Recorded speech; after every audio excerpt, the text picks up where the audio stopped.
Bonjour, bonjour à toutes et bonjour à tous. Merci de me rejoindre. Alors c'est la vidéo numéro 23, c'est la dernière, autour de mon bouquin, donc Changer le foot pour changer le monde. Alors je vous le remontre une dernière fois, avec comme sous-titre Quand la philo joue sur le terrain du foot, avec pour illustration le mec qui devant sa télé qui s'écroule en se tenant la jambe, en imitant à son tour les joueurs de son équipe qui simulent. Bon, la simulation, c'est contagieux, il faut faire gaffe. Alors, euh, je vais résumer vite fait les 15 chapitres du bouquin, et cette vidéo, en fait, elle est là pour comment dirais-je, pour vous dire au revoir, hein, et pour prendre congé de vous, mais peut-être pas définitivement. On verra. Alors, changer le foot pour changer le monde, donc premier chapitre, il s'appelait Le foot soluble dans la philo. Dans le préambule, souvenez-vous, je prenais l'exemple de la fable de La Fontaine, hein, le loup et l'agneau, et je disais que peut-être bien que dans la vraie vie, le foot pourrait bien être le loup, et que le monde pourrait bien être l'agneau. D'accord? Et qu'il fallait se méfier un petit peu aussi de l'expression qu'on peut avoir surtout, hein, au travers du fait, de l'opinion ou du sentiment. Le fait et le sentiment sont toujours recevables. En l'état, l'opinion ne l'est jamais. Elle est toujours contestable, donc essayons d'éviter ce mode d'expression de l'opinion et de la certitude, davantage encore bien sûr. Alors, souvenez-vous aussi que peut-être bien qu'en fait, c'est pas vous qui avez choisi le foot, mais c'est peut-être bien lui qui vous a choisi au sens où il vous est tombé dessus. Et vous auriez le rugby ou le foot, le basket ou le handball ou tout autre sport, le tennis aurait pu vous tomber dessus. Ben non, c'est le foot qui vous est tombé dessus. Donc il faut en avoir un petit peu conscience. Et puis ça change un petit peu tout quand on attaque les choses de ce point de vue-là, enfin avec cet angle-là. Le chapitre 2, c'était quand le foot va, tout va. Un petit peu comme dans le bâtiment, vous savez, on dit que quand le bâtiment tout va, le problème c'est que le foot, contrairement à ce qu'on peut penser, eh ben, il va pas du tout. Si on y regarde bien, il y a des problèmes dans le foot, pas pour les footeux eux-mêmes, mais pour, pour beaucoup d'autres personnes, les accompagnateurs, la famille, le couple, dans son couple, etc. Donc il faut en avoir conscience. Le chapitre 3, le philosophe footballeur. Est-ce qu'on peut être philosophe et footballeur?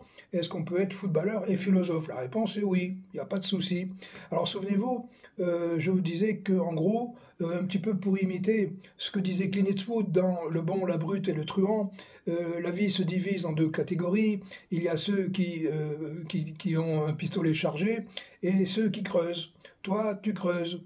Voilà. Eh bien, pour le foot, c'est peut-être la même chose. Il y a ceux qui appartiennent à la planète football et ceux qui n'y appartiennent pas.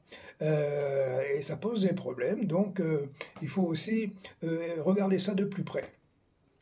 Ensuite, euh, et puis je vous citais cette phrase célèbre des Chevaliers du Fiel dans la série Les Municipiaux.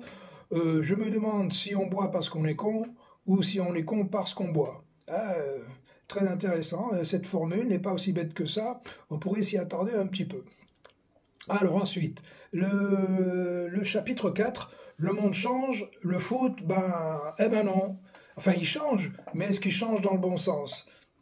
Je vous pose la question. Comme on dit, c'était mieux avant. Là, beaucoup d'entre nous disent ça.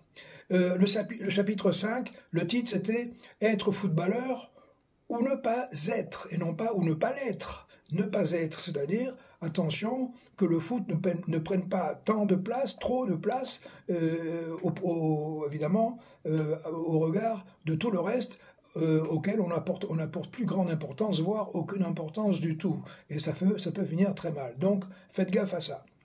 Et donc on faisait le parallèle, et on essayait de définir où se trouve la frontière entre la saine passion et la pathologique addiction. Vous vous souvenez de ça. Le chapitre 6, instinct contre conscience, balle de match. Et oui, nous avons tous des instincts innés, inscrits dans notre cerveau depuis notre naissance, et puis les caractères acquis au travers de nos expériences dans la vie, d'accord? Et bien, tous les deux ne sont pas toujours d'accord. Nos instincts et notre conscience, des fois, ça frotte un peu, on va dire ça comme ça. Ensuite, le chapitre 7, le foot plus fort que toi. Eh ben, il faut faire gaffe. Est-ce que c'est toi qui domines le foot ou est-ce que c'est le foot qui te domine? Avec toutes les conséquences que ça peut engendrer derrière. Alors pose-toi la question au moins une fois dans ta vie. Bon, moi je me la suis posée trop tard, hein. Mais bon, je me soigne. On va dire ça, on va dire ça comme ça. Ensuite, qu'est-ce qu'il y avait de beau? Le chapitre 8, le foot vu depuis l'espace. Eh ben oui, de temps en temps, il n'est pas interdit de prendre un peu de recul et de regarder les choses, y compris de sa propre vie, avec un peu de distance et de façon un peu neutre. C'est pas facile, hein, mais mettons un petit peu comme on regarde une fourmilière, une ruche, une termitière, une ethnie africaine, une peuplade d'Amazonie. Donc, essayons de nous extraire un peu de notre monde, là, et puis de le regarder avec un regard un peu neutre, distancié. C'est pas facile. Ensuite, le chapitre 9, espace disponible dans le cerveau du foot. Vous savez, c'est un ancien célèbre publiciste qui disait que la publicité était destinée à occuper l'espace libre dans le cerveau des gens.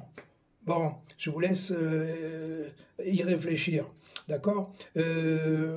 Enfin bon, je voulais dire un truc, mais je vais le dire un petit peu plus tard, dans un autre chapitre. Alors ensuite, il y avait le chapitre 10, la fable du foot et du rugby. Alors, comparer, enfin on dit souvent que comparaison n'est pas raison, c'est vrai. Mais c'est vrai aussi que de temps en temps, de comparer à autre chose, c'est pas plus mal en particulier. On compare souvent le foot et le rugby. Pourquoi dans le rugby on ne trouve pas les mêmes choses que dans le foot et inversement, etc. Est-ce qu'on ne pourrait pas essayer de pomper dans l'un pour aider l'autre, on va dire ça comme ça? Eh bien moi je crois que oui. Mais il faudrait s'y mettre, hein. Le chapitre 11, oui, mais le foot en vrai. Et je vais vous citer le cas, c'est pas si vieux que ça, hein, d'une équipe du championnat français qui a été championne de France pendant 7 années consécutives. Eh bien, j'avais fait une analyse à l'époque, il n'y avait pas la VAR à l'époque, hein, c'était plus facile, et je me suis rendu compte que si les arbitres ne s'étaient pas trompés, eh bien, cette équipe, au regard des coups francs sifflés, mais qui en fait étaient des super simulations, eh bien, cette équipe n'aurait pas été championne de France 7 fois consécutives, mais seulement, c'est déjà pas mal, hein, 5 fois non consécutives. Ben, c'est pas rien. D'accord?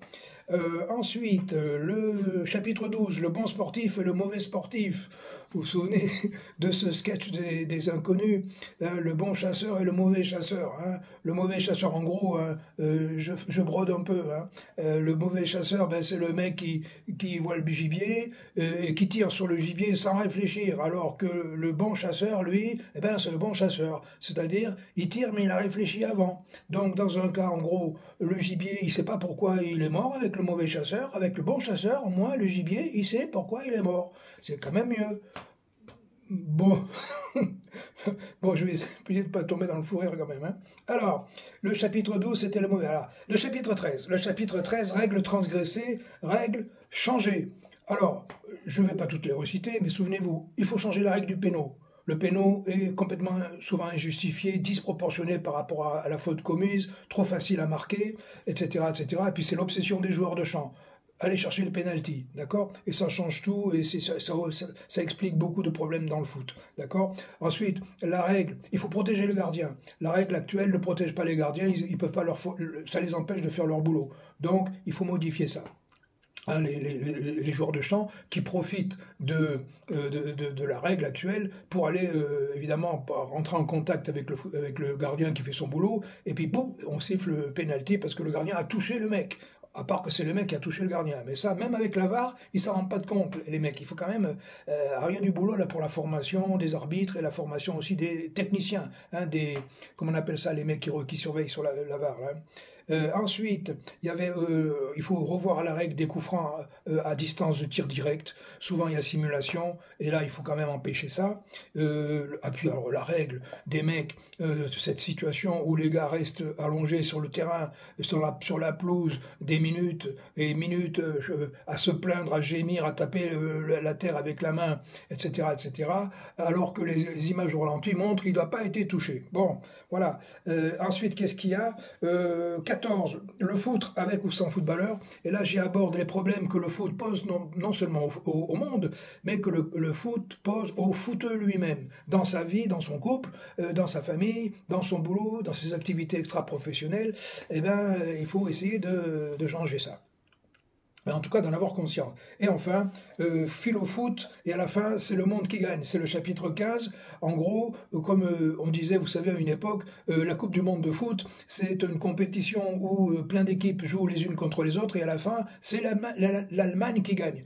Alors même, ça a changé depuis, hein, beaucoup changé même, et même que des fois, c'est la France qui gagne. Mais enfin bon, d'accord. Voilà, en gros, donc, d'y réfléchir à tout ça, ça peut améliorer les choses. Voilà, cette vidéo, elle va durer un tout petit peu plus que les autres, mais c'est la dernière. Donc j'étais un peu long pour résumer, mais je vais quand même prendre le temps de vous dire au revoir. Encore une fois, je pense qu'on se reverra. Merci beaucoup d'être resté avec moi. Alors, plus ou moins, hein, il y en a qui ont vu qu'une ou deux vidéos, il y en a qui les ont toutes vues, il y en a qui m'ont envoyé des petits signes, des petits commentaires sympas. Pas directement sur le réseau qui va bien, mais sur une messagerie, et etc., etc. Donc, voilà. En tout cas, encore une fois, un grand merci, et portez-vous bien, réfléchissez un petit peu à tout ça, et à bientôt peut-être. Ciao, salut.